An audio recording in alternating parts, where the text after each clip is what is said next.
بسم اللہ الرحمن الرحیم۔ صرف 5 منٹ کا مدرسہ قرآن و حدیث کی روشنی میں 8واں دن 8 محرم الحرام۔ نمبر 1 اسلامی تاریخ۔ حضرت شیث علیہ السلام۔ حابیل کے قتل کے بعد اللہ تعالی نے حضرت آدم علیہ السلام کو حضرت شیث علیہ السلام جیسا نیک فرزند عطا فرمایا۔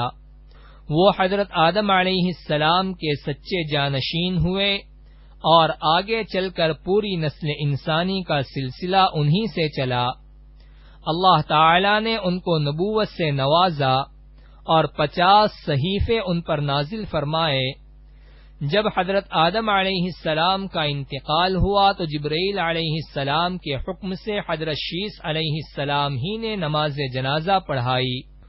انہوں نے حضورہ نامی عورت سے نکاح کیا اور ان سے ایک لڑکا اور ایک لڑکی پیدا ہوئی۔ حضرت شیث علیہ السلام نے اپنی زندگی مکہ میں گزاری اور ہر سال حج و عمرہ کرتے رہے۔ ان کو دن رات میں مختلف عبادتوں کا طریقہ سکھایا گیا تھا اور ایک بڑے طوفان کے آنے اور 7 سال تک رہنے کی خبر دی گئی تھی۔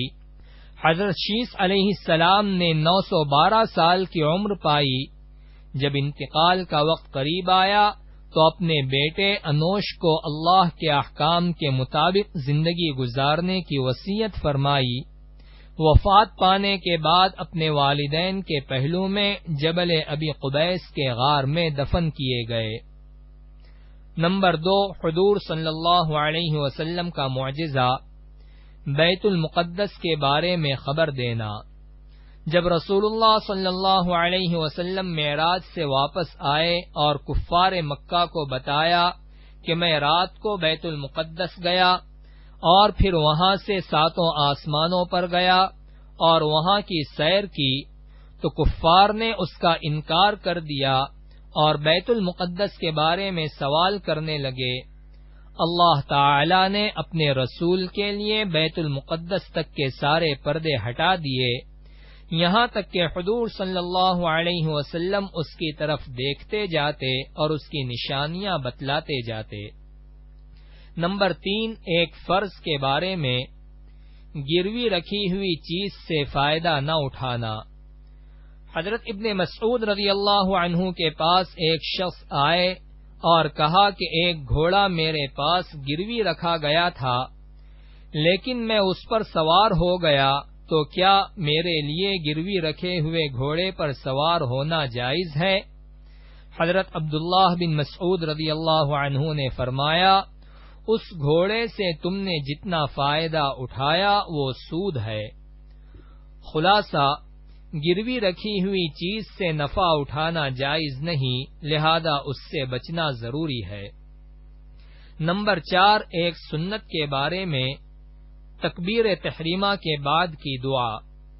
جب نماز کے لیے تکبیر تحریمہ یعنی اللہ اکبر کہہ کر ہاتھ باندھے تو یہ دعا پڑھے، سبحانک اللہم وبحمدک وتبارک اسمک وتعالی جدک ولا الہ غیرک۔ ترجمہ، اے اللہ، ہم تیری پاکی بیان کرتے ہیں اور تیری تعریف کرتے ہیں، تیرا نام برکت والا ہے اور تیری شان بڑی بلند ہے اور تیرے سوا کوئی معبود نہیں۔ نمبر 5 ایک اہم عمل کی فضیلت، 10ویں محرم کا روزہ۔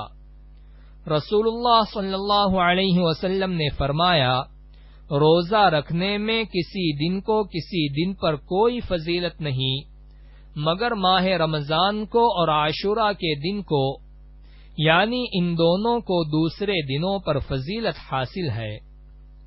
نمبر 6 ایک گناہ کے بارے میں، جان بوجھ کر قتل کرنا۔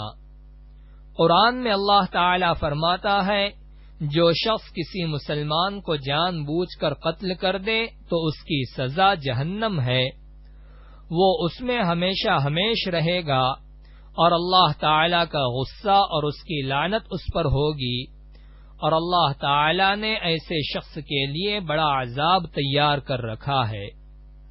نمبر 7 دنیا کے بارے میں، دنیاوی زندگی پر خوش نہ ہونا۔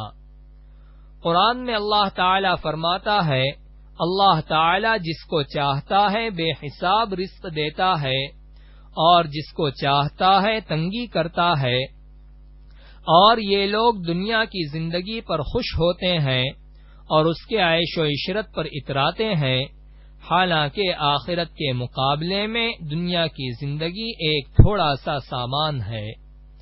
نمبر 8، آخرت کے بارے میں سب سے پہلا سوال۔ رسول اللہ صلی اللہ علیہ وسلم نے فرمایا، قیامت کے دن بندے سے سب سے پہلے یہ حساب لیا جائے گا کہ کیا میں نے تیرے جسم کو صحت نہیں بخشی تھی اور تجھے ٹھنڈے پانی سے سیراب نہیں کیا تھا؟ نمبر 9، طب نبوی سے علاج، بڑی بیماریوں سے حفاظت۔ رسول اللہ صلی اللہ علیہ وسلم نے فرمایا، جو شخص ہر مہینے 3 دن صبح کے وقت شہد چاٹے گا تو اسے کوئی بڑی بیماری نہیں ہوگی۔ نمبر 10، نبی صلی اللہ علیہ وسلم کی نصیحت۔ رسول اللہ صلی اللہ علیہ وسلم نے فرمایا، تم کسی کی کمزوریوں کی تلاش میں نہ رہا کرو اور جاسوسوں کی طرح کسی کے عیب معلوم کرنے کی کوشش بھی نہ کرو۔